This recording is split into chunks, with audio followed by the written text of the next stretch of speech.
ഈ ബാപ്പ രാജാവ് തന്റെ മകളെ കാണാൻ അകത്ത് കയറുമ്പോ എന്താ കഥ? അവളിരിക്കണം മുറിയിൽ പോയി നോക്കുമ്പോ അവളില്ല.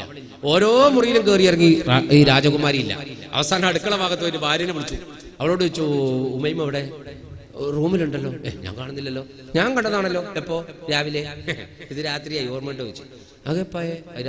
രാത്രിയായി തന്നു. നീ അകത്ത് പുറത്തുനിന്ന് പോയി നോക്കുന്നതാണ്. ഉമ്മ പുറത്തിറങ്ങി കണ്ടവരോട് ചോദിക്കാൻ തുടങ്ങി, ഉമൈമ എവിടെ? കാതോരം വാർത്ത പരക്കാൻ തുടങ്ങി. സഭ കൂടി നോക്കുമ്പോൾ പൂവാലികയെ കണ്ടില്ല. സകലോരും ബേജാറിൽ ആയിപ്പോയി റസൂലുള്ളാഹ്. അബദ്ധത്തിലായല്ലോ എന്ന് പോയവൾ നീരാടേ, ഇങ്ങോട്ട് വന്നില്ലേ എന്ന് തോഴികളും ചോടേ. നബിയെ ആ പെണ്ണുങ്ങൾ ചൊല്ലി ഞങ്ങൾക്കറിവില്ല, നീരാടി ഞങ്ങളോടൊപ്പം ഇങ്ങോട്ട് വന്നില്ല. നബിയെ ആ പെണ്ണുങ്ങൾ ചൊല്ലി ഞങ്ങൾക്കറിയില്ല, നീരാടി ഞങ്ങളോടൊപ്പം ഇങ്ങോട്ട് വന്നില്ല. ഖൈറില്ലാതായ എല്ലാ നാടും നഗർ തിരഞ്ഞിട്ടേ, കുന്നും കുഴിയും മലയും കാടുകൾ തിണ്ടിട്ടേ. സഭ കൂടി നോക്കുമ്പോൾ പൂവാലികയെ കണ്ടില്ല. സകലോരും ബേജാറിൽ ആയിപ്പോയി റസൂലുള്ളാഹ്. അബദ്ധത്തിലായല്ലോ എന്ന് പോയവൾ നീരാടി, ഇങ്ങോട്ട് വന്നില്ലേ എന്ന് തോഴികളും ചോടി. പെണ്ണിനെ കാണുന്നില്ലെന്ന് കണ്ടപ്പോ കുളിക്കാൻ കൂടെ പോയ 400 പെൺകുട്ടികളെ കൊണ്ടുവന്ന് നിർത്തി. അവരോട് ചോദിച്ചു, മക്കളെ ഉമ്മയും എവിടെ? നിങ്ങളുടെ കൂടെയല്ലേ കുളിക്കാൻ വന്നത്? അതെ. കുളിക്കാൻ അവൾ ഉണ്ടായിരുന്നില്ലേ? ഉണ്ടായിരുന്നു. കുളി കഴിഞ്ഞിട്ട് ഇങ്ങോട്ട് വരുമ്പോഴോ? ഉണ്ടായിരുന്നു. ഇവിടെ എത്തിയപ്പോ ഞങ്ങൾ കണ്ടിട്ടില്ല. രാജാവിന് ഉറപ്പായി വഴിവെക്കലാണ് മിസ്സായത്. രാജാവ് വിളിച്ചു, ആരെവിടെ? പട്ടാളക്കാർ കൂടി വന്ന്, രാജാവ് എന്താ? എടാ, എന്റെ പെണ്ണ് കുളി കഴിഞ്ഞ് വരുമ്പോ വഴിവെക്കൽ മിസ്സായി പോയിട്ടുണ്ട്, ഒന്ന് അന്വേഷിച്ചു വാ. പട്ടാളക്കാർ പന്തപൊങ്കത്തിച്ച് 4 ഭാഗത്തേക്ക് ഇറങ്ങി. അന്വേഷണമായി. നീണ്ട അന്വേഷണത്തോടുകൂടി അവർ തിരിച്ചു വന്നിട്ട് പറഞ്ഞു, രാജാവേ, നിങ്ങളുടെ പെണ്ണെ എവിടെയും ഇല്ലെന്നും. രാജാവ് അന്തം വിട്ട കുന്തം പോലെ അങ്ങനെ നിന്ന്. അപ്പൊ ഒരുത്തനെ ഓടി വന്നിട്ട് വിളിച്ചു പറഞ്ഞു, രാജാവേ പുതിയാപ്പിള വരുന്നുണ്ട്. രാജാവ് മുറ്റത്തിറങ്ങി നോക്കുമ്പോ പുതിയാപ്പിളങ്ങനെ വരികയാണ്. നാട്ടുകാർ പാട്ടും പാടി കൊണ്ടുവരികയാണ്. മംഗലത്തിൻ മധുകൾ പാടി പുതുനാരിയെ തേടി മഹർമാല എടുത്തും കൊണ്ട് അതിർപ്പു പുതുമാരൻ ഇതാ വരുന്നേ, മാരൻ ഇതാ വരുന്നേ. മംഗലത്തിൻ മധുകൾ പാടി പുതുനാരിയെ തേടി മഹർമാല എടുത്തുകൊണ്ട് അതിർപ്പു പുതുമാരൻ ഇതാ വരുന്നേ, മാരൻ ഇതാ വരുന്നേ. പുയാപ്പിളങ്ങനെ വരികയാണ്. രാജാവ് ഇങ്ങനെ കുന്തം പോലെ എന്താ റബ്ബേ ചെയ്യാ? പുയാപ്പിള ആൾക്കാരെ കേറി വന്നു, രാജാവേ പുയാപ്പിള. രാജാവ് പറഞ്ഞു, എവിടെ അങ്ങ് പോയിരിക്കുകയാണ്. പുതിയാപ്പിളിനോട് എവിടെയെങ്ങ് പോയിരിക്കും? പുതിയാപ്പിള എന്ന് പറഞ്ഞ സാധനം തട്ടാണ്ട് മുട്ടാണ്ട് ആംബുലൻസ് ഇറക്കുമ്പോൾ ഇറക്കേണ്ട സാധനം.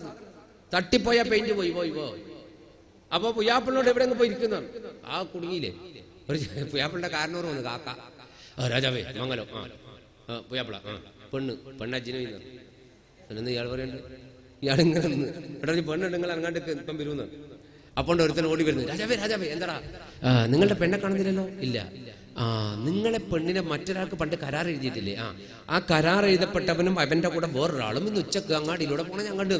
രാജാവ് വെച്ച് ഉറപ്പാണോ വെച്ചാൽ തൊട്ടോക്കിയില്ല, പക്ഷെ ഉറപ്പുണ്ടാവും. രണ്ടും നല്ല സ്റ്റീൽ ബോഡി സാധനം എന്നാണ്. എന്നിട്ട് അവര് പോന്നാണ്ടിന്ന് അവര് കൊണ്ടുപോയിട്ടുണ്ടാവും.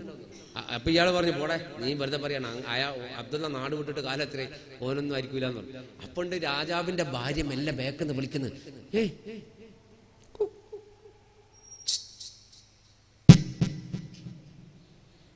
എന്റെ ഭാര്യമാർ അങ്ങനെയല്ലേ വിളിക്കുക? അങ്ങനെയല്ലേ അബൂക്കറേന്ന് വിളിച്ചോ ഓളെ മോന്ത ഡബിൾ ടക്കറാക്കൂലേ നമ്മള്? അത്തയ്യാത്തവരെ മാറ്റി ഓതിയില്ല പണ്ട് പെണ്ണുങ്ങൾ, അറിയില്ല കഥ. അത്തയ്യാത്തിന് കുത്തിയിരിക്കുമ്പോഴാണ് ഭർത്താവ് കൂടി ഇരിക്കുന്നത്. ഭർത്താവിന്റെ പേര് ഇബ്രാഹിം എന്നാണ്. ഇബ്രാഹിം എന്ന് കേട്ടാൽ ഹംക്ക് ചവിട്ടു. അതുകൊണ്ട് പെണ്ണുങ്ങൾ അത്തയ്യാത്തിൽ ഇബ്രാഹിമെ സലാത്ത് എല്ലിയിട്ട് ആ പേരെത്തുമ്പോൾ പറയും വയല അലി ഇസ്മായിൽ നബിന്റെ ഉപ്പാന്ന് ഈ ഹംക്കിനെ പൊറിച്ചിട്ട്. അപ്പോ ഈ വിളിച്ച് എന്തോ ഒരു കത്തോ എന്താ കത്ത്, എന്ത് കത്ത്? ഉമൈമാന്റെ ബെഡ്റൂമിൽ നിന്ന് കിട്ടിയതാണ്. അബ്ദുല്ലാഹി ഇബ്നു ശഖറ എഴുതിയ കത്ത്.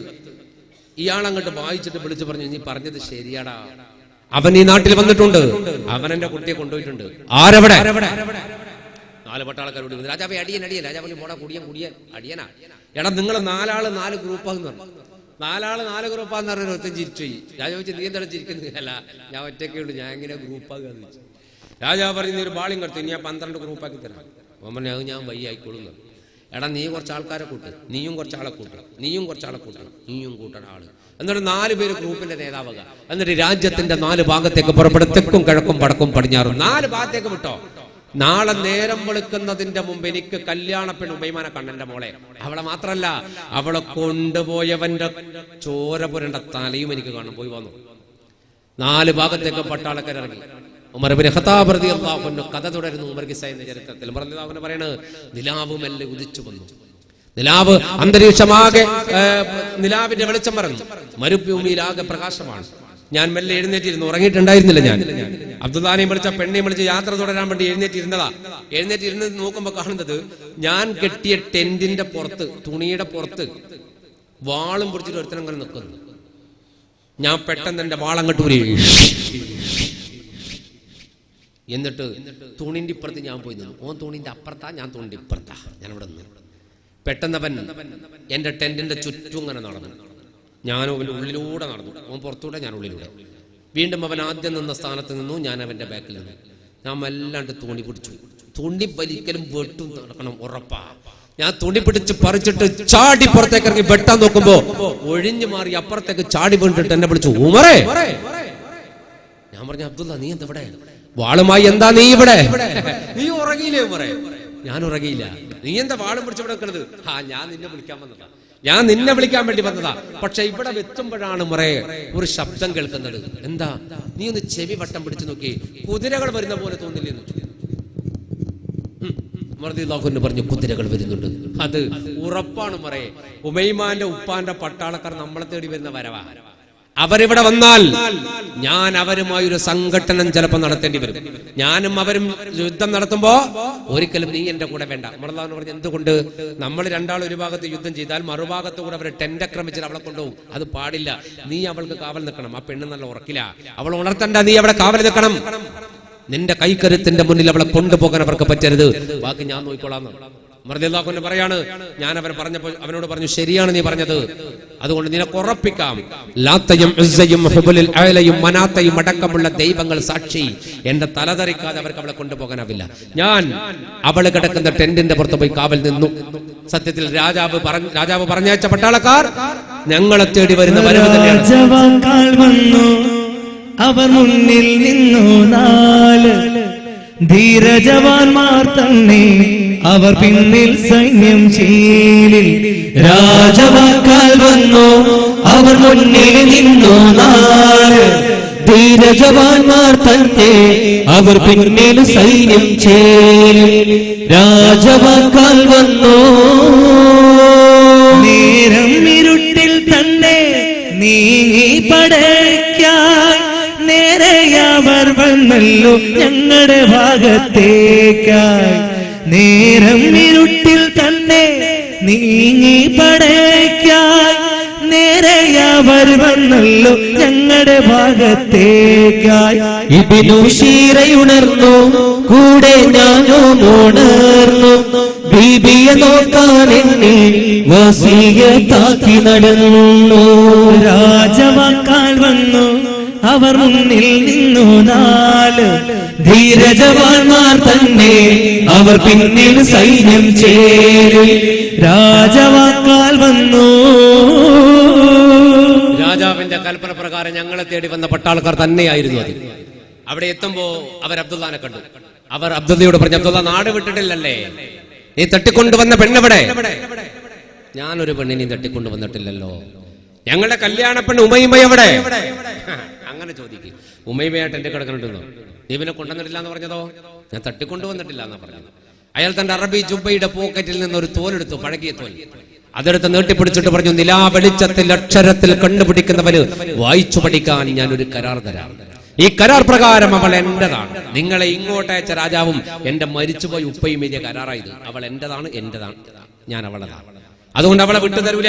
അവര് പറഞ്ഞു, അബ്ദുള്ള ഇടങ്ങറാക്കണ്ട. രാജാവ് അവളെ കൊണ്ടുപോകാൻ പറഞ്ഞപ്പോ ഒരു കാര്യം കൂടി പറഞ്ഞിരുന്നു, നിന്റെ ചോരപുരയുടെ തലയും വേണോ. അതുകൊണ്ട് കുഴപ്പത്തിനൊന്നും നോക്കണം, നീ ഒളിച്ചോടി നമ്മൾ കള്ളത്തരം പറഞ്ഞോടാ. ആ പെണ്ണങ്ങോട്ട് വിട്ടു വന്നേ. അബ്ദുള്ള പറഞ്ഞു, പറ്റില്ലടാ, ഞാൻ അവളെ വിട്ടുതരില്ല. എങ്കിൽ നിന്റെ തലയെടുത്തിട്ട് അവളെ കൊണ്ടുപോകും. എന്റെ തലയെടുത്താലും നിങ്ങൾക്ക് അവളെ കൊണ്ടുപോകുന്നില്ല. അതെന്താന്ന് വെച്ചു, നിന്റെ തലയെടുത്താൽ മരുഭൂമിയിൽ എന്താ പ്രതിബന്ധം? മരുഭൂമിയിലോ എന്നെക്കാൾ 10 ഇരട്ടി ശക്തിയുള്ള ഖത്താബിന്റെ മകൻ ഉമർ കാബിൽ നിൽക്കുന്ന ടെന്റിന്റെ കത്താണ് ഇന്ന് അവളുടെ കിടപ്പ്. അവളെ കൊണ്ടുപോകാൻ നിങ്ങൾക്ക് പറ്റില്ല. അത് കേട്ടപ്പോഴാണ് അവർ എന്നെ കണ്ടത്.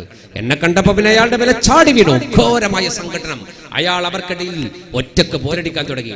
1-2 പേരുടെ വെട്ടി തലകൾ ഇങ്ങനെ താഴേക്ക് വീണ് ഞാൻ കണ്ടു. അവനെ സംരക്ഷിക്കാൻ വേണ്ടി ഞാൻ അങ്ങോട്ട് പോകുമ്പോൾ അത് കണ്ടിട്ട് അവൻ എന്നോട് പറഞ്ഞു, വേണ്ട വേണ്ട, നീ അവിടെ നിന്നാ മതി, നീ അവിടെ, ഞാൻ ഇവിടെ, ഞാൻ നോക്കിക്കൊള്ളാം ഈ കാര്യം, നീ അവിടെ നിന്നാ മതി. ഞാൻ മുന്നോട്ട് വെച്ച കാൽ പിന്നോട്ട് തന്നെ വെച്ചു ടെന്റിന്റെ അടുക്കൽ നിന്നു. പെട്ടെന്ന് അവർ വഴിമാറി 4 ഭാഗത്തേക്ക് മാറി. ഞാൻ വിചാരിച്ചു അവന്റെ വാൾപ്പയറ്റിൽ പിടിക്കാൻ കഴിയാഞ്ഞിട്ടാണെന്ന്. അവർ വഴിമാറി 4 ഭാഗത്തേക്കും പോയ പൊരുത്തൻ ഒരമ്പ് ഇത് വിട്ട് കളഞ്ഞു. ആ അമ്പ് വളരെ പെട്ടെന്ന് ചേറി വന്നിട്ട് അബ്ദുള്ളയുടെ നെഞ്ചിലേക്ക് അമ്പങ്ങട് ചെന്ന് തറച്ചു. അവൻ വെട്ടി 7 പേരെ തട്ടി. എന്നിട്ട് വഴിമാറി നിന്നവർക്കിടയിലൂടെ എന്റെ മുന്നിലേക്ക് നടന്നു വന്നിട്ട് പറഞ്ഞു, ഉമറേ കണ്ടോ, ഈടുള്ള മാരകത്തമ്പ് തറച്ചിട്ടും നിണ്ട് പൊരുതാനെ തുടരെ 7 തലവരെ കുന്നു മടങ്ങി നടന്നിങ് വന്നാനേ. കേട്ട് ഭാവിച്ച് അപ്പാടെന്നിൽ കാണിച്ച് ചൊല്ലിയതു കണ്ടു ഉമറെ കോരോടെ അമ്പ് ഓടിയെടുക്കുവി ശീലം നിനക്കുണ്ടോ. ഈടുള്ള മാരകത്തമ്പ് തറച്ചിട്ടും നിണ്ട് പൊരുതാനെ തുടരെ 7 തലവരെ കുന്നു മടങ്ങി നടന്നിങ് വന്നാനേ. കേട്ട് ഭാവിച്ച് അപ്പാടെന്നിൽ കാണിച്ച് ചൊല്ലിയതു കണ്ടോ ഉമറെ കോരോടെ അമ്പ് ഓടിയെടുക്കുവി ശീലം നിനക്കുണ്ടോ. ഖത്താബിന്റെ മുന്നിലേക്ക് അവൻ വന്നിട്ട് ചോദിച്ചു, ഉമറേ എന്റെ നെഞ്ചത്ത് അമ്പ് തറച്ചത് കണ്ടോ? തറച്ചമ്പ് പറിച്ചെടുക്കാനുള്ള കഴിവ് നിനക്കുണ്ടോ? ഉമർ റളിയല്ലാഹു അൻഹു പറഞ്ഞുണ്ടല്ലോ, എങ്കിൽ ഈ അമ്പൊന്ന് പറിക്കുമറേ. ഉമർ റളിയല്ലാഹു അൻഹു പറയാണ്, ഞാൻ അവന്റെ നെഞ്ചിൽ നിന്ന് അമ്പ് പിടിച്ചു. ഒരു വലിച്ചപ്പോ ഈ അമ്പിന്റെ മുൻഭാഗം അവന്റെ പുറത്തേക്ക് വന്നിട്ടുണ്ട്. അത് വലിഞ്ഞു ഉള്ളിലേക്ക് തന്നെ കയറി. പിന്നെ ഒന്നുകൂടി ഞാൻ വലിക്കാൻ നോക്കുമ്പോൾ എനിക്ക് തോന്നി അമ്പ് എവിടെ കുടുങ്ങിക്കിടക്കാം, ഉള്ളിൽ ഏതോ ഹൃദയത്തിന്റെ ഏതോ ഒരു ഭാഗത്ത് കുടുങ്ങിക്കിടക്കാൻ. അടുത്ത വലി ഞാൻ അമ്പ് വലിച്ച നെഞ്ച് പിളര് ഉറപ്പാ. ഞാൻ അമ്പ് വിട്ട് കളഞ്ഞു.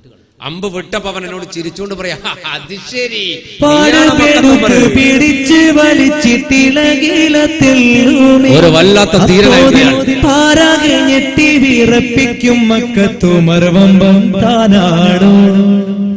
പാടുപെടുത്ത് പിടിച്ച് വലിച്ചിട്ടിളകിലത്തല്ലൂമേ അപ്പോതിൽ പാരാകെ ഞെട്ടി വിറപ്പിക്കും മക്കത്തുമർ വമ്പം താനാണോ. കേട്ട് ഭവിച്ച് അപ്പാടെന്നിൽ കാണിച്ചു ചൊല്ലിയത് കണ്ടോ ഉമറേ കോരോടെ അമ്പ് ഊരിയെടുക്ക് നീ ശീലം നിനക്കുണ്ടോ.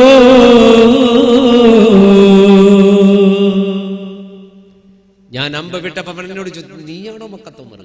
ഒരമ്പ് പറിച്ചെടുക്കാൻ കഴിവില്ലാത്തവനാണോ ഉമർ? അല്ലാഹുവിനെ പറഞ്ഞു, ഞാൻ അവനോട് പറഞ്ഞു, അമ്പ് പറിക്കാൻ അറിയാഞ്ഞിട്ടല്ല, പക്ഷെ ഞാൻ അമ്പ് പറിച്ചാൽ നിന്റെ നെഞ്ചു പിളരും. അപ്പോ ഞാൻ മരിക്കുമല്ലേ. അവനൊരു വല്ലാത്ത ധൈര്യശാലിയായിരുന്നു റസൂലേ എന്ന് ഉമർ ഇബ്നു ഖത്താബ് റളിയല്ലാഹു അൻഹു, പരിശുദ്ധ റസൂൽ മുഹമ്മദ് മുസ്തഫ സല്ലല്ലാഹു അലൈഹി വസല്ലം വല്ലാത്ത ധൈര്യവാനാണ് സല്ലല്ലാഹു അലൈഹി വസല്ലം. എന്നിട്ട് പറയാണ്, അവൻ എന്നോട് പറയാണ്, ഞാൻ മരിക്കുമല്ലേ? അതെ. പിന്നെ നെഞ്ച് പിളരുന്നത് കാണാനാണോ നിനക്ക് വിഷമം? എങ്കിൽ നെഞ്ചു പിളരാതെ അമ്പ് പറിക്കാൻ ഞാൻ നിനക്കൊരു ഹിക്മത്ത് പറഞ്ഞു തരട്ടെ. ഞാൻ നിന്റെ മുന്നിൽ മലർന്ന് കിടക്ക ഈ മണ്ണില്. നിന്റെ വലത്തെ കാലില്ലേ, പറയണം, അവൻ എന്നോട് പറയാ, നിന്റെ വലത്തെ കാലില്ലേ ജബൽ ഖുബൈസ് പർവ്വതത്തിന്റെ താഴ്വാരത്ത് പാറപ്പുറത്ത് അമർത്തിച്ചവിട്ട് വരുന്നവരെ പേടിപ്പിക്കാൻ നീ ഉപയോഗിക്കുന്ന നിന്റെ വലത്തെ കാൽ, യൊക്കാള ചന്തക്കകത്ത് കുസ്തി മത്സരം നടത്തുമ്പോ പിന്നോട്ട് പറയാതിരിക്കാൻ മുന്നോട്ട് ആഞ്ഞു ചവിട്ടുന്ന വലത് കാൽ, ആ കാലുകൊണ്ട് എന്റെ നെഞ്ചത്തമർത്തി ചവിട്ടടാ, എന്നിട്ട് പറിക്കടാ. നെഞ്ചു പിളരാതമ്പ് പുറത്തേക്ക് വന്ന് നിനക്ക് കാണാമെന്ന് പറഞ്ഞിട്ട് അവൻ എന്റെ മുന്നിൽ മലർന്നു കിടന്നു. എന്റെ സകല രോമകൂപങ്ങളും എഴുന്നേറ്റ് പോയി. ഞാൻ അവന്റെ നെഞ്ചത്ത് ചവിട്ടി. എന്റെ ഹബീബേ സല്ലല്ലാഹു അലൈഹി വസല്ലം റസൂലുള്ളാഹിനോട് പറയാണ്, ഞാൻ അവന്റെ നെഞ്ചത്ത് ചവിട്ടി, എന്നിട്ട് അമ്പം കണ്ട് പിടിച്ചു. പറിക്കാൻ നോക്കുമ്പോൾ അവൻ എന്നോട് പറഞ്ഞു, ഒരു സെക്കൻഡ്, നീ ഉമൈമ എന്നെ വിളിക്കും. ഉമൈമയെ വിളി, എനിക്ക് അവളോട് ഒരു കാര്യം പറയാനുണ്ട്. ഞാൻ അവളെ വിളിച്ചു. ഉറക്കൽ നിന്ന് വിളി കേട്ടപ്പോൾ ഉറക്കച്ചടപ്പോടെ ചാടി എഴുന്നേറ്റ് പുറത്തേക്ക് വന്നു. പുറത്തേക്ക് വരുമ്പോൾ കാണുന്ന കാഴ്ചണ്ട്, നിലാവിന്റെ വെളിച്ചത്തിൽ അവന്റെ നെഞ്ചിൽ ചവിട്ടി അമ്പ് പിടിച്ച എന്നെയാ. ഞാൻ അവനെ കൊല്ലുകയാണെന്ന് അവൾക്ക് തോന്നി. അവളെന്റെ കൈ കയറി പിടിച്ചിട്ട്, എന്താ ഉമറേ, വിട് വിട്, എന്താ നീ അവരെ കാട്ടുന്നത്, കൊല്ലിയാണോ? ഞാനൊന്നും വേണ്ടിയില്ല. കിടന്ന കിടപ്പിൽ അവൻ അവളുടെ വസ്ത്രം പിടിച്ച് വലിച്ചിട്ട് പറഞ്ഞു, ഉമറിനെ വിട്, ഉമറിനെ വിട് എന്റെ ഉമൈമ. അവൻ നിരപരാധി, അവൻ എന്നെ രക്ഷപ്പെടുത്താൻ നോക്കുക. ചെയ്തത് നിന്റെ പിതാവിന്റെ പട്ടാളക്കാരാണ്. ഈ ടെന്റിന്റെ മറുഭാഗത്ത് ഒളിച്ചിരിക്കുന്ന നിന്റെ ഉപ്പാന്റെ പട്ടാളക്കാരാണ് ചെയ്തത്. ഉമറിനെ വിട്. അവൻ പറഞ്ഞിട്ട് അവൾ എന്നെ വിട്ടു. വിട്ടപ്പോഴും അവൾക്ക് സംശയം മാറിയിരുന്നില്ല. അവൾ എന്റെ മുഖത്തേക്ക് സൂക്ഷിച്ചൊരു നോട്ടം നോക്കിയിട്ട് അവൻ പിടിച്ചു വലിച്ച ഭാഗത്തേക്ക് കൊണ്ടുപോയി അവിടെ ഇരുത്തിയവൻ. എന്നിട്ട് അവളോട് പറഞ്ഞു, ഉമൈമ, ഉമർ പാപമാ, നിരപരാധിയാണ്. നീ ഒരു കാര്യം അറിയണം, ഉമർ ഈ അമ്പ് വലിക്കും. നിന്റെ പിതാവിന്റെ പട്ടാളക്കാർ എഴുതി വിട്ടിട്ട് തറച്ചുപോയി അമ്പ് ഉമർ ഇപ്പൊ വലിച്ചെടുക്കും. വലിച്ചെടുത്താൽ ഞാൻ മരിക്കും. ഞാൻ മരിച്ചാൽ നീ തിരിച്ചു പോകരുത് നിന്റെ പിതാവിന്റെ അടുക്കിലേക്ക്. നിന്റെ പിതാവ് കരാർ ലംഘിച്ചവനാണ്. നിനക്ക് നല്ലൊരു ജീവിതം ഭാവിയിലുണ്ട്. ഞാൻ നിനക്ക് പറഞ്ഞു തരാം. നീ പോകേണ്ടത് മക്കയിലേക്കാണ്. എന്നിട്ട് ഉമർ അല്ലാഹുവിന് പറയണം, അവൻ എന്നോട് പറഞ്ഞു, മറേ, നീ ഇവിടെ കൊണ്ടുപോകേണ്ടത് മക്കത്തേക്കാണ്, നിന്റെ നാട്ടിലേക്കാണ്. എനിക്ക് ആയുഷ്കാലം ബാക്കി ഉണ്ടാകുമായിരുന്നുവെങ്കിൽ ഞാൻ ഇവിടെ കൊണ്ടുപോവുക മക്കയിലെ ഒരു പ്രബലനായ മനുഷ്യന്റെ അടുക്കലേക്കാണ്. മക്കയിലെ ഒരു പ്രബലനായ മനുഷ്യന്റെ അടുക്കലേക്ക്. ഉമർ റളിയല്ലാഹു അൻഹു പറഞ്ഞ മക്കയിലെ പ്രബലനോ, അതാരാണ് മക്കയിലെ പ്രബലൻ? അബുൽ ഹക്കമോ? അബുൽ ഹക്കം അഥവാ അബൂ ജഹൽ, ഉത്ബ, ശൈബ, വലീദ്, ഉസ്സ, ഉബയ്യ് ഇബ്നു ഖലഫ്. ആരാ മക്കത്തെ പ്രബലൻ? ആരാണ് മക്കയുടെ പ്രബലൻ? അവരൊന്നും മക്കത്തെ പ്രബലരല്ല. അവരൊക്കെ മക്കത്തെ പ്രബലരാണെങ്കിൽ ആ കൂട്ടത്തിൽ എന്തുകൊണ്ട് ഖത്താബിന്റെ മകൻ ഉമർ ഉണ്ടാവൂലേ? നിങ്ങളൊന്നുമല്ല മക്കത്തെ പ്രബലൻ. ഉമറെ, നീ കണ്ടിട്ടുണ്ട് അയാളെ, പക്ഷെ നിന്റെ കൽബ് കൊണ്ട് അറിഞ്ഞിട്ടില്ല. ഞാൻ കണ്ടിട്ടില്ല, പക്ഷെ എന്റെ കൽബ് കൊണ്ട് ഞാൻ അറിഞ്ഞിട്ടുണ്ട് ആ മനുഷ്യനെ. ആരാണ് മക്കയുടെ പ്രബലൻ? ആരംഭമുത്ത് റസൂലെ കണ്ടു, മനസ്സിന്റെ കണ്ണ് തുറന്നു ഞാൻ നോക്കുമ്പോൾ അറിവിന്റെ കേദാര ഭൂവി കണ്ടു, അറിവിന്റെ കേദാര ഭൂവി കണ്ടു. മക്കാമണൽ തട്ടിൽ ഞാൻ ചെന്നിട്ടില്ലേലും ആരംഭമുത്ത് റസൂലെ കണ്ടു, മനസ്സിന്റെ കണ്ണ് തുറന്നു ഞാൻ നോക്കുമ്പോൾ അറിവിന്റെ കേദാര ഭൂവി കണ്ടു, അറിവിന്റെ കേദാര ഭൂവി കണ്ടു. പരിശുദ്ധ റസൂൽ മുഹമ്മദ് മുസ്തഫ സല്ലല്ലാഹു അലാ മുഹമ്മദ് സല്ലല്ലാഹു അലൈഹി വസല്ലം, അതാണ് ലോകത്തെ പ്രബലൻ, പകരം വെക്കാനില്ലാത്ത പ്രബല മനുഷ്യൻ. എന്നിട്ട് പറഞ്ഞു, പരിശുദ്ധ റസൂൽ സല്ലല്ലാഹു അലൈഹി വസല്ലമയുടെ പേരാണ് അയാൾ പറഞ്ഞത്. ഞാൻ ആ പേര് കേട്ടപ്പോൾ മുഖം തിരിച്ചു കളഞ്ഞു. അപ്പൊ അവളോട് അവൻ പറഞ്ഞു, പ്രിയപ്പെട്ടവളെ, മുഹമ്മദ് നബിയുടെ പേര് കേൾക്കുമ്പോൾ ഉമറിന് ഇഷ്ടമല്ല. ആയുഷ്കാലം ബാക്കിയുണ്ടെങ്കിൽ നീ മക്കയിലേക്ക് പോകാൻ പറ്റുമെങ്കിൽ പോകണം. ഇങ്ങനെ റബ്ബിനെ കുറിച്ച് പറഞ്ഞു കൊടുക്കണം. അതിനു മുമ്പ് ഞാനൊരു കാര്യം പറയട്ടെ. ഞാൻ മരിക്കുന്നതിന്റെ മുമ്പ് എന്റെ നാവ് കൊണ്ട് ചില വാക്കുകൾ കേൾക്കാൻ ഞാൻ ആഗ്രഹിക്കുന്നു. അവളെ കരഞ്ഞുകൊണ്ട് ചോദിച്ചു, എന്താണ് ഞാൻ പറയേണ്ടത്? അയാൾ പറഞ്ഞു കൊടുത്തു, നിനക്ക് സത്യം ബോധ്യമാണ് എങ്കിൽ നീ പറഞ്ഞേക്കണം, അശ്ഹദു അല്ലാ ഇലാഹ ഇല്ലല്ലാഹ്. ചൊല്ലു നീ എന്റെ കാതോരം കലിമ, എന്റെ കൽബിന്റെ മുത്ത ഉമൈമ. ചൊല്ലു നീ എന്റെ കാതോരം കലിമ. സ്വപ്നമാണെന്നും നീ സ്വന്തമാണല്ലോ നീ, എന്റെ കനവിന്റെ ലോകത്തെ സഖിയാണു നീ. സ്വപ്നമാണെന്നും നീ സ്വന്തമാണല്ലോ നീ, എന്റെ കനവിന്റെ ലോകത്തെ സഖിയാണു നീ. എന്നുമൈമ പൊന്നുമൈമ, എന്നുമൈമ പൊന്നുമൈമ. അവളോട് പറഞ്ഞു, നീ ഷഹാദത്തിന്റെ വചനം ചൊല്ലിയാൽ അത് കേൾക്കാൻ എനിക്കൊരു ആഗ്രഹമുണ്ട്. കരഞ്ഞുകൊണ്ട് അവൾ വിശുദ്ധ ഷഹാദത്തിന്റെ മന്ത്രം ഉച്ചരിച്ചപ്പോൾ അഷ്ഹദു അല്ലാ ഇലാഹ ഇല്ലല്ലാഹ് വ അഷ്ഹദു അന്ന മുഹമ്മദർ റസൂലുള്ളാഹി എന്ന് വിളിച്ചു പറഞ്ഞപ്പോൾ അയാൾ പറഞ്ഞു, സമാധാനമായി ഇരിക്ക്, നീ നിന്റെ ടെന്റിൽ പോയിരിക്കുക, എന്റെ ഒടുക്കത്തെ സെക്കൻഡ് കണ്ടു തീർക്കാൻ നിന്നെ കൊണ്ട് പറ്റില്ല. നിർബന്ധിച്ചപ്പോൾ അവൾ ടെന്റിലേക്ക് കരഞ്ഞുകൊണ്ട് തിരിച്ചുപോയി. അവൻ എന്നോട് പറഞ്ഞു, മറേ നീ എന്റെ നെഞ്ചത്ത് ഒരുപാട് സമയമായി ചവിട്ടി നിൽക്കുന്നു. ഉമർ റളിയല്ലാഹു അൻഹു പറഞ്ഞു, നീ പറഞ്ഞിട്ടാ ഞാൻ ചവിട്ടിയത്. ശരിയാണ്, പക്ഷെ പറയുമ്പോൾ ഞാനൊരു കാര്യം മറന്നു പോയിട്ടുണ്ട്. എന്റെ നെഞ്ചിന്റെ കൂട്ടിൽ ഒരു മനുഷ്യനെ കുറിച്ചുള്ള ചിന്തയുണ്ട്. എന്റെ ഹൃദയാന്തരാളത്തിൽ ഒരാൾ ജീവിച്ചിരിക്കുന്നുണ്ട്. അത് പരിശുദ്ധ റസൂൽ മുഹമ്മദ് മുസ്തഫ സല്ലല്ലാഹു അലൈഹി വസല്ലമ തങ്ങളാണ്. ആ നെഞ്ചിന്റെ മേലെ കാലെടുത്ത് വെക്കാൻ ലോകത്തൊരു ശക്തിക്കും സാധ്യമല്ല. അതുകൊണ്ട് കാല് മാറ്റിയിട്ട് അമ്പ് പറിച്ചെടുക്കുക എന്ന് പറഞ്ഞിട്ട് എന്റെ കാലങ്ങോട്ട് മാറ്റാൻ നിർബന്ധിച്ചപ്പോൾ ഞാൻ കാലു മാറ്റി. എന്നിട്ട് പറിക്കാൻ പറഞ്ഞ അമ്പ് പറിച്ചു. നെഞ്ചു പിളർന്നിട്ട് അവൻ എഴുന്നേറ്റിരുന്നു. റസൂലേ, ചോര പൊടിഞ്ഞെന്റെ ദേഹത്തേക്ക് പോലും തെറിച്ചു. എന്നിട്ട് അവൻ മലർന്നു കിടന്ന് ഷഹാദത്തിന്റെ വചനം ഉച്ചരിച്ചപ്പോൾ ഞാൻ അവന്റെ മയ്യത്ത് താങ്ങിയെടുത്തിട്ട് ഉമൈമ കിടക്കുന്ന റൂമിൽ ആ ടെന്റ് കൊണ്ടേ കിടത്തി. അവന്റെ മയ്യത്ത് കണ്ടപ്പോൾ അവൾ വാവിട്ട് നിലവിളിച്ചു. സഹിക്കാനാവാത്ത ദേശത്തോടെ ഞാൻ പുറത്തേക്ക് ഇറങ്ങി.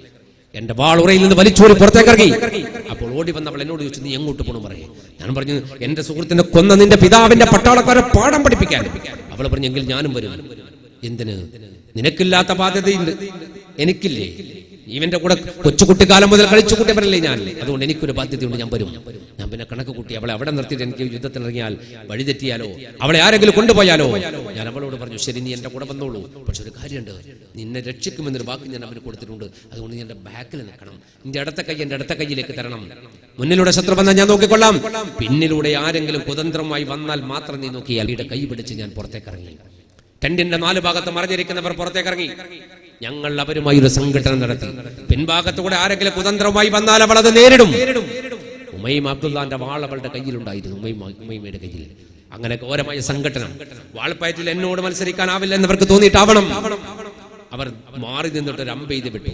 നിലാവിന്റെ വെളിച്ചത്തിൽ എന്റെ നെഞ്ചിലേക്ക് അമ്പ് വരുന്നത് പിന്നീട് ദീന് വിശ്വസിക്കാൻ അള്ളാഹു ഭാഗ്യം നൽകിയത് കൊണ്ടാവണം ഞാനത് കണ്ടത് എന്ന് മുറുകസ പറയാണ്. റളിയല്ലാഹു അൻഹു പറഞ്ഞു എന്ന്. എന്നിട്ട് അമ്പ് ഇങ്ങനെ വരുമ്പോ നെഞ്ചിൽ തുളക്കാതിരിക്കാൻ ഞാൻ പെട്ടെന്ന് കറങ്ങിക്കളഞ്ഞു. ആ കറക്കത്തിൽ പേക്കലിൽ പിടിച്ച പെണ്ണിനെ ഞാൻ മറന്നുപോയി റസൂലേ. അവൾ തിരിഞ്ഞ ആ ഭാഗത്തേക്ക് വന്നുപോയി. എന്റെ നെഞ്ച് തുളക്കേണ്ട അമ്പ് എന്നെക്കാൾ നീളം കുറഞ്ഞ പെണ്ണിന്റെ തൊണ്ട തുളച്ചങ്ങോട്ട് കയറി. തൊണ്ട തുളച്ചമ്പ് കയറിയപ്പോ ഒരു വിളി വിളിച്ചു. ഞാൻ തിന്റെ കയ്യിൽ നിന്ന് പിടക്കണ പെണ്ടത്. പിന്നെ ഞാൻ എന്ത് ഉമറ, ഒരു പെണ്ണിന്റെ ജീവൻ രക്ഷിക്കാൻ കഴിയാത്ത ഞാൻ എന്ത് ഖത്താബിന്റെ മോനാ റസൂലേ. ഞാൻ അങ്ങ് ഇറങ്ങി യുദ്ധമാണ്.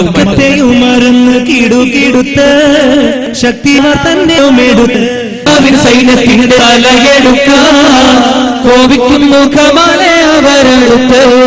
പടവാൾ വീശിയെടുത്ത് പട്ടാളത്തിനത്ത് പൊട്ടിച്ചിരി ചിരിത്ത് ചാടുന്ന പുഴാരും ഓടുന്ന പകയരും ജീവനിൽ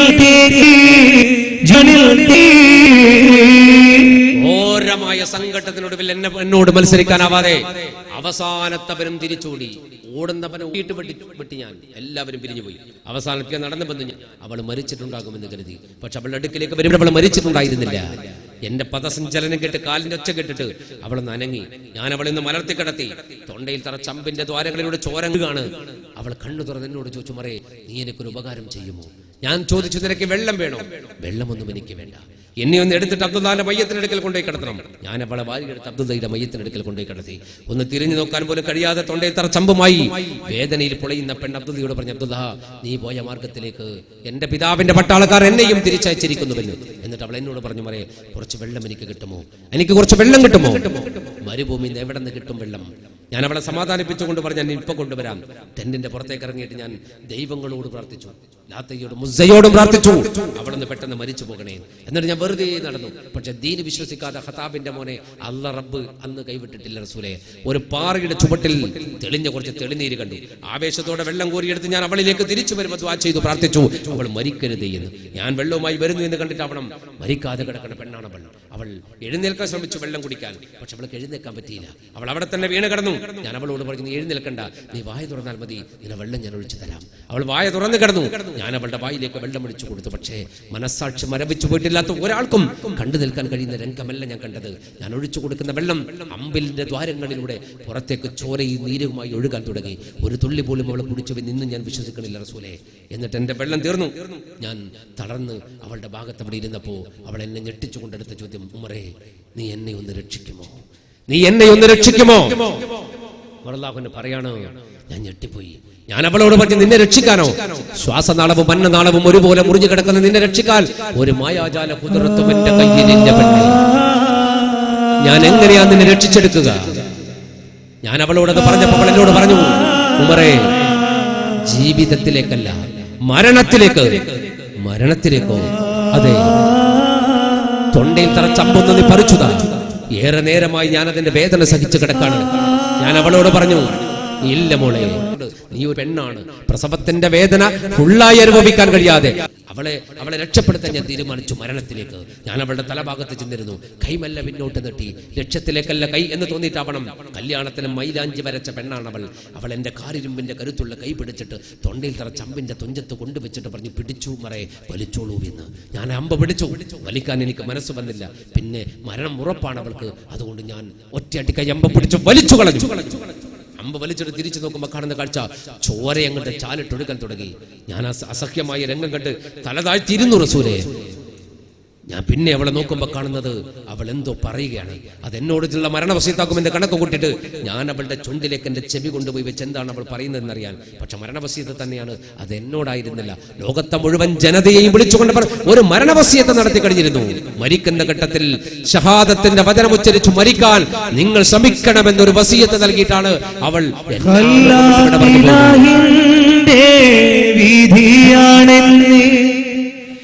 എല്ലാം അവൻ തീർത്ത പടപ്പാണെന്നേ. ഖല്ലാഖിലാഹിന്റെ വിധിയാണെന്നേ. എല്ലാം അവൻ തീർത്ത പടപ്പാണെന്നേ. വിളിച്ചാൽ പോകാതെ ഒഴിവില്ലെന്നേ. വിളിച്ചാൽ പോകാതെ ഒഴിവില്ലെന്നേ. വിധിയെ തടുക്കാനെന്ത് മാർഗമെന്നേ. സത്യം ഓമേമത്തും ഷഹീദത്തായേ. ശറഫ തിരുനെഞ്ചിൽ നീണം പടർന്നേ. നിത്യ റസൂല് തന്റെ നയനം വാർന്നേ. നീറും കഥമുത്ത് ശ്രവിച്ചിടുന്നേ. സത്യം ഓമേമത്തും ഷഹീദത്തായേ. ശറഫ തിരുനെഞ്ചിൽ നീണം പടർന്നേ. ഇന്നാ ലില്ലാഹി വ ഇന്നാ ഇലൈഹി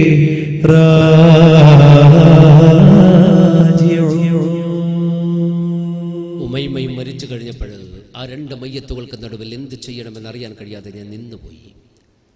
പിന്നെ ആ മയ്യത്ത് അവിടെ കിടത്തി വരാൻ എനിക്ക് മനസ്സ് വന്നില്ല. ഞാൻ മണ്ണ് വെട്ടി മാറ്റിയിട്ട് മണ്ണിന്റെ അകത്തേക്ക് രണ്ട് മയ്യത്തുകളും വലിച്ചു വാരി വലിച്ചിട്ട് മണ്ണിട്ട് മൂടിയിട്ട് തിരികെ നടന്നു. ഞാൻ മക്കയിലെത്തി. കബാലയത്തിന്റെ അടുത്ത് പോയി ഞാൻ പൂവിട്ട് പൂജിച്ചു സകല ബിംബങ്ങളുടെ മുന്നിലും. എനിക്ക് മനസ്സമാധാനം കിട്ടിയില്ല. ഞാൻ എൻ്റെ വീട്ടിലേക്ക് നടന്നുപോയി. ഒരു സമാധാനവുമില്ലാത്ത ദിവസങ്ങൾ കുറച്ച് കഴിഞ്ഞു കൂടി. പിന്നീട് ഒരു ദിവസം ഒരു വാർത്ത പരന്ന മക്കയിൽ ദാറുന്നദ്വയിൽ ഒരു സമ്മേളനം വിളിച്ചിട്ടുണ്ട്. ഏതാ ദാറുന്നദ്വ? മഹാനായ പരിശുദ്ധ റസൂൽ മുഹമ്മദ് മുസ്തഫ സല്ലല്ലാഹു അലൈഹി വസല്ലമയെ ഖദീജ ബീബിന്റെ കച്ചവടത്തിലേക്ക് കൊണ്ടുപോയാക്കിയ അബൂ താലിബ് സൃഷ്ടിച്ച ഒരു വീടായിരുന്നു ദാറുന്നദ്വ. ഖുറൈശികൾ യോഗം ചേരാൻ ഉപയോഗിക്കുന്ന ഒരു സമ്മേളന ഹാൾ. അബൂ താലിബാണ് അതിന്റെ സൃഷ്ടികർത്താവ്. അത് ഉണ്ടാക്കിയത് അബൂ താലിബ്, റസൂലുള്ളാഹിന്റെ പിതൃവ്യനാ. ആ വീട്ടിൽ ആ ദാറുന്നദ്വയിൽ ഒരു സമ്മേളനം, യുവാക്കൾക്ക് ഒരു പ്രത്യേക മീറ്റിംഗ്. അധ്യക്ഷനാരാ? ഉദ്ഘാടകനും അധ്യക്ഷനൊക്കെ ഒരാളാ. ആര്? ഉമറുല്ലാഹുവിന് പറഞ്ഞു അതെന്റെ കാക്കയായിരുന്നു. ആരാ? ഉമർ ഖത്താബിന്റെ കാക്ക അബൂജാഹിൽ. അബൂജാഹിൽ ഉമർ ഖത്താബിന്റെ കാക്കയാ. അബൂജാഹിലിന്റെ പെങ്ങളുടെ മകനാണ് മഹാനായ ഉമർ ബിൻ ഖത്താബ് റളിയല്ലാഹു അൻഹു. അപ്പോ എന്റെ കാക്ക ഒരു മീറ്റിംഗ് വിളിച്ചിരിക്കുന്നു. ആ മീറ്റിംഗിൽ ഒരൊറ്റ അജണ്ട എന്താ? മുഹമ്മദിനെ കൊല്ലുക, സല്ലല്ലാഹു അലാ മുഹമ്മദ് സല്ലല്ലാഹു അലൈഹി വസല്ലം, റസൂലുള്ളാഹിനെ കൊല്ലുക. അതാണ് ആ ദൗത്യം എന്നെ ഏൽപ്പിച്ചു. അങ്ങനെ ഊരിപ്പിടിച്ച വാളുമായി ഞാൻ നിങ്ങളെ കൊല്ലാൻ, അല്ലാഹുവിന്റെ പ്രവാചകരെ നിങ്ങളെ കൊല്ലാൻ ഞാൻ ഇറങ്ങി വന്നൊരു കഥയുണ്ട്. എന്റെ കാക്കാന്റെ വാർത്ത കേട്ടിട്ട് ചുവന്ന ഒട്ടകങ്ങൾ സമ്മാനം പ്രഖ്യാപിച്ചപ്പോ ഊരിപ്പിടിച്ച വാളുമായി നിങ്ങളിലേക്ക് വന്നപ്പോ സഫാ മലയുടെ താഴ്വാരത്തെ ദാറുൽ അർഖം ലോകത്തെ ആദ്യത്തെ മദ്രസയാണത്. ലോകത്തെ ആദ്യത്തെ മദ്രസ. ആ മദ്രസയിലേക്ക് നിങ്ങളിലേക്ക് ഇന്ന് ആയിരക്കണക്കിന് മദ്രസകൾ നമ്മുടെ നാട്ടിലുണ്ട്. എല്ലാ വിഭാഗങ്ങളുടെ മദ്രസയും നമ്മുടെ നാട്ടിലുണ്ട്. പക്ഷേ എല്ലാ വിഭാഗങ്ങളുടെ മദ്രസയും നമ്മുടെ നാട്ടിലുണ്ടാകുമ്പോ ഒരു പാരമ്പര്യത്തിലേക്കുള്ള തിരിച്ചുപോക്ക് നടത്തണം. എവിടെയാണ് ആദ്യത്തെ മദ്രസ? സഫാ മലയുടെ താഴ്വാരത്തെ ദാറുൽ അർഖം. അർഖം റളിയല്ലാഹു അൻഹുവിന്റെ ഈത്തപ്പനയുടെ ഓല കൊണ്ട് മെടഞ്ഞു കെട്ടിയ ഒരു പഴയ ചെറ്റപ്പുരയുണ്ടായിരുന്നു. അവിടെയാണ് ദീനിന്റെ പാഠങ്ങൾ പരിശുദ്ധ റസൂൽ മുഹമ്മദ് മുസ്തഫ സല്ലല്ലാഹു അലൈഹി വസല്ലം സഹാബാക്കിറാമിന് പഠിപ്പിച്ചു കൊടുത്ത ആദ്യത്തെ മദ്രസ ഏതാണ്?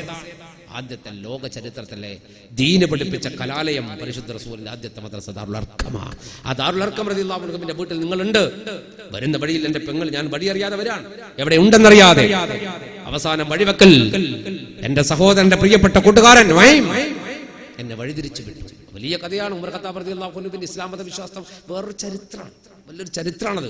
വാനലോകത്ത് മലക്കുകൾ കെട്ടിപ്പിടിച്ച് തക്ബീറടിച്ച് സന്തോഷിച്ച ഒരേ ഒരു വിശ്വാസേ ലോക ചരിത്രത്തിൽ ഉണ്ടായിരുന്നുള്ളൂ. അത് മഹാനായ ഉമർ ഇബ്നു ഖത്താബ് റളിയല്ലാഹു അൻഹുവിന്റെ ഇസ്ലാം മത വിശ്വാസമാണ്. അന്ന് ജിബ്രീൽ പറഞ്ഞല്ലോ, വാനലോകത്ത് മലക്കുകൾ ആനന്ദ നൃത്തം ചവിട്ട റസൂലേ, നിങ്ങളിലേക്ക് ഉമർ കടന്നു വന്നപ്പോഴിന്ന് മഹാനായ പരിശുദ്ധ റസൂൽ മുഹമ്മദ് മുസ്തഫ സല്ലല്ലാഹു അലൈഹി വസല്ലമയുടെ നസറൽ അമീൻ മുഖറബൽ അംലാഖ് മലക്ക് ജിബ്രീൽ അലൈഹിസ്സലാം. അത്ര വലിയ വിശ്വാസമായിരുന്നു ഉമർ ഖത്താബിന്റെ. ഇത് പറയാണ്, നിങ്ങളെ തേടി വന്നൊരു വരവുണ്ട്. അന്ന് സഹാബത്ത് വല്ലാണ്ട് പേടിച്ച് വിറച്ച്, ഉമർ വാളും കൊണ്ട് വരുന്നുണ്ട് റസൂലേ. ഉമർ വന്ന കാര്യം പോക്ക ഉറപ്പാ. അങ്ങനെ ഇരിക്കുമ്പോൾ അങ്ങനെ വിളിച്ചു പറഞ്ഞിട്ട് സഹാബത്തെ നിങ്ങളിലേക്ക് അടുത്ത് പേടിച്ചിരുന്നപ്പോഴാണ് എന്നെക്കാൾ നേരെ 3 ദിവസം മുമ്പ് മുസ്ലിമായ ആള്, ഉമർ ഖത്താബ് വിശ്വസിക്കുന്നതിന്റെ നേരെ 3 ദിവസം മുമ്പ് മുസ്ലിമായ ഒരാളാണ് മഹാനായ ഹംസത്ത് ബിൻ അബ്ദുൽ മുത്തലിബ് റളിയല്ലാഹു അൻഹു. മറ്റൊരു ചരിത്ര പ്രസിദ്ധമായ ഇസ്ലാമിക വിശ്വാസമാണ് ഹംസ റളിയല്ലാഹു അൻഹുവിൻ്റെത്. അത് വേറൊരു വിശ്വാസവും വേറൊരു കഥയാണ്.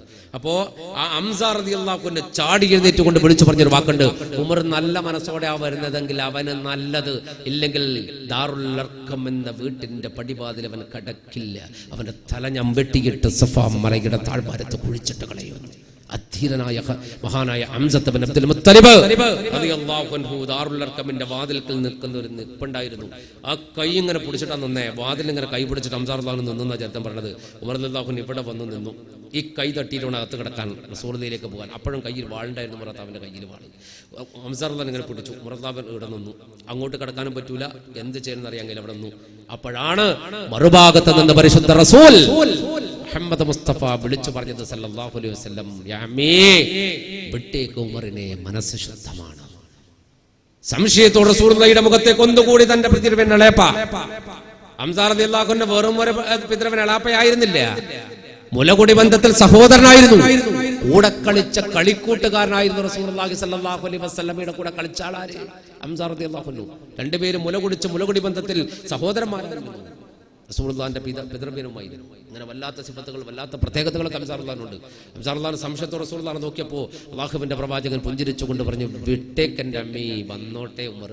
ഉമർ റളിയല്ലാഹു അകത്തേക്ക് കയറുമ്പോഴാണ് എല്ലാവരും റസൂലുള്ളാഹിന്റെ അടുത്ത് വന്ന് ഇസ്ലാം മതം വിശ്വസിച്ചിട്ടുണ്ടല്ലോ. അല്ലാഹുവിന്റെ ഹബീബായ പ്രവാചകൻ ഉമർ ഖത്താബ് ഇസ്ലാം മതം വിശ്വസിക്കാൻ വേണ്ടി വന്നപ്പോണ്ടല്ലോ, ഉമർ ഖത്താബ് വാളും കൊണ്ട് അകത്തേക്ക് കയറി വരിക. ചരിത്രം പറയണു, റസൂലുള്ളാഹി എഴുന്നേറ്റു എന്നാ. എഴുന്നേറ്റ് ഉമറിലേക്ക് വരുന്നു റളിയല്ലാഹു അൻഹു. ഉമർ ഖത്താബ് റസൂലുള്ളാഹിയിലേക്ക് വരുന്നു. രണ്ടുപേരും മുഖാമുഖം ഒരു നോട്ടം നോക്കിയെന്ന. റസൂൽ ഉമർ ഖത്താബിന്റെ മുഖത്തേക്ക് നോക്കി, കണ്ണുനീരൊലിപ്പിച്ച് ഉമർ റളിയല്ലാഹു അൻഹു റസൂലുള്ളാഹിന്റെ മുഖത്തേക്ക് നോക്കി. ഒരു സെക്കൻഡ് രണ്ടുപേരും മുഖാമുഖം നോക്കി നിന്നപ്പോഴാണ് കൂട്ടരെ വാനലോകത്ത് മലക്കുകൾ കെട്ടിപ്പിടിച്ചിട്ട് ആനന്ദ നൃത്തം ചവിട്ടിയത്. അപ്പോഴാണ് റസൂലുള്ളാഹി ഉമർ ഖത്താബിനെ ചേർത്ത് പിടിച്ചിട്ട് തന്റെ നെഞ്ചിലേക്ക് 3 വട്ടം അങ്ങനെ അമർത്തിയത്. എന്നിട്ട് തിരിച്ചു വിട്ടിട്ട് വിശുദ്ധ ഷഹാദത്തിന്റെ വചനം അശ്ഹദു അല്ലാ ഇലാഹ ഇല്ലല്ലാഹ് വ അശ്ഹദു അന്ന മുഹമ്മദർ റസൂൽ തന്റെ നെഞ്ചിലുള്ളതിന്റെ ഒരംശം ഉമർ ഖത്താബിന്റെ നെഞ്ചിലേക്ക് പകർത്തി കൊടുത്തിട്ടുണ്ട് പരിശുദ്ധ ഹബീബ് മുഹമ്മദ് മുസ്തഫ. ഉമർ റളിയല്ലാഹു അൻഹു പറയാണ്, നിങ്ങളുടെ കാൽച്ചുവട്ടിൽ കുത്തിയിരുന്നിട്ട് ഷഹാദത്തിന്റെ വചനം ചൊല്ലിയിട്ട് ഞാൻ കരയുമ്പോൾ എൻ്റെ റസൂലേ, എൻ്റെ കൽബിൻ്റെ അകത്ത് ഉമയ്മയും അബ്ദുള്ളയും ഉണ്ടായിരുന്നു എന്ന് പറഞ്ഞിട്ട് മഹാനായ റസൂലുള്ളാഹിന്റെ മുന്നിൽ കരഞ്ഞപ്പോൾ സല്ലല്ലാഹു അലൈഹി വസല്ലം തോളത്തെ തട്ടി സമാധാനിപ്പിച്ചുകൊണ്ട് പറഞ്ഞു, മറേ നല്ല കഥയാകട്ടോ, നല്ല ചരിത്രമായത്. ഖദീജയുടെ വഫാത്തിന്റെ വേദന തൽക്കാലം ഞാൻ മറന്നുപോയല്ലോ എന്ന് പറഞ്ഞിട്ട് സമാധാനിപ്പിച്ചുകൊണ്ട് പുറത്തേക്ക് ഇറങ്ങുമ്പോൾ സ്വർഗ്ഗലോകത്തിന്റെ സ്നേഹതീരത്തേക്ക് അബ്ദുള്ളയും ഉമൈമയും തിരിച്ചു പോയ പോലെ അള്ളാഹു നമ്മയും കുടുംബത്തെയും സ്വർഗ്ഗലോകത്ത് എത്തിച്ചു തരുമാറാകട്ടെ. ഉമൈമയെയും കൂട്ടി സുവനത്തോപ്പിൽ പോയി കഥകൾ കൊള്ളും ബാക്കിയാക്കി അവരി മണ്ണിൽ നിന്ന് പോയി. ഉമൈമ ചരിതം മാനവന്റെ കൽവിൽ ആണ്ടുപോയി. കാലമേ കഥ നമുക്ക് മുന്നിലൊരു ചോദ്യമായി. ഉമൈമയെയും കൂട്ടി സുവനത്തോപ്പിൽ പോയി കഥകൾ കൊള്ളും ബാക്കിയാക്കി അവരി മണ്ണിൽ നിന്ന് പോയി. ഉമൈമ ചരിതം മാനവന്റെ കൽവിൽ ആണ്ടുപോയി. കാലമേ കഥ നമുക്ക് മുന്നിലൊരു ചോദ്യമായി. കാലം മനുഷ്യന്റെ മുന്നിൽ ഉമർഗിസ എന്ന ചോദ്യചിഹ്നം ചോദിച്ചുകൊണ്ട് അവസാനിപ്പിക്കുമ്പോൾ സ്നേഹതീരം എന്ന കഥ ഞാൻ തൽക്കാലം നിർത്തിവെക്കുമ്പോൾ നാളെ ഇൻഷാ അല്ലാഹ് സുറാഖയുടെ മകൾ എന്ന് പറയുന്ന മഹാനായ ഉമർ ഇബ്നു ഖത്താബ് റളിയല്ലാഹു അൻഹു ഇസ്ലാമിക രാജ്യത്തിന്റെ രാജാവായി കഴിഞ്ഞപ്പോൾ ഉണ്ടായ പേർഷ്യൻ രാജ്യത്തോട് വീറുറ്റ പോരാട്ടം നടത്താൻ സഅദ് ഇബ്നു അബീ വഖാസ് റളിയല്ലാഹു അൻഹുവിനെ പേർഷ്യ അഥവാ ഇറാൻ എന്ന ലോക ചരിത്ര പ്രസിദ്ധമായ നാട്ടിലേക്ക് ഒരു സൈന്യത്തെ അയച്ച അതിന്റെ പിന്നിൽ നടന്ന കുതന്ത്രങ്ങളും പിന്നീടുള്ള തന്ത്രങ്ങളും യുദ്ധത്തിന്റെ വിജയവും ഖാദിസിയ യുദ്ധത്തിന്റെ ഭാഗം ഇൻഷാ അല്ലാഹ് നാളെ നമുക്ക് പറഞ്ഞു തീർക്കേണ്ടതുണ്ട്. അല്ലാഹു അതിന് തൗഫീഖ് നൽകുമാറാകട്ടെ. മഹാനായ ഉമർ ഫാറൂഖ് റളിയല്ലാഹു അൻഹുവിനെ പോലെയുള്ള മഹാരഥന്മാരുടെ ഹക്ക് ജാ ബർക്കത്ത് കൊണ്ട് അല്ലാഹു നമ്മെ ഹിദായത്തിലാക്കി തരുമാറാകട്ടെ. നമ്മളിൽ നിന്ന് മരിച്ചുപോയവർ, ഇന്ന് മരിച്ചു എന്ന് പറഞ്ഞ സഹോദരൻ, ഈ വേദി ഒരുക്കിയ വേദി ആരുടെ പേരിലാണ് ഒരുക്കപ്പെട്ടത്? ആ സഹോദരൻ, അവരുടെയൊക്കെ ഖബറുകൾ അല്ലാഹു സ്വർഗ്ഗത്തിന്റെ തോപ്പാക്കി കൊടുക്കട്ടെ.